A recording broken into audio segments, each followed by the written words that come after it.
সুদানের উত্তর দারফুরের তাউলিয়া অঞ্চলের জামজাম শরণার্থী শিবিরে আশ্রয় নিয়েছেন যুদ্ধবিধ্বস্ত হাজার হাজার মানুষ। সবচেয়ে বেশি সংকটে রয়েছেন নারী ও শিশুরা। ইউনিসেফের হিসাব অনুযায়ী এরই মধ্যে সহায়তা দেওয়া হয়েছে 6 মাস থেকে 5 বছর বয়সী 2000-এর বেশি শিশুকে। তবে চাহিদার তুলনায় এই সহায়তা অত্যন্ত সীমিত।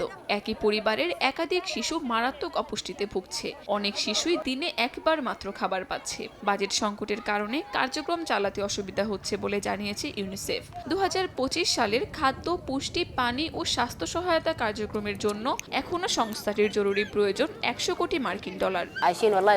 আমরা অত্যন্ত কঠিন পরিস্থিতির মধ্য দিয়ে যাচ্ছি।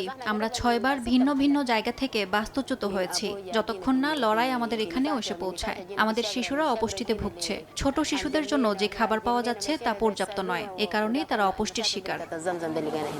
জাতিসংঘ বলছে চলমান সংঘাতে আটকে পড়া লাখো মানুষের জন্য সহায়তা পৌঁছানো হয়ে পড়েছে দুঃসাধ্য। খাদ্য, পানি আর ওষুধের অভাবে মৃত্যু এখন সুদানের বাস্তুচ্যুত শিশুদের নিত্যসঙ্গী। সংকট কাটাতে জরুরি আন্তর্জাতিক সহায়তা ছাড়া বিকল্প নেই। কাকুলি আখতার, সময় সংবাদ।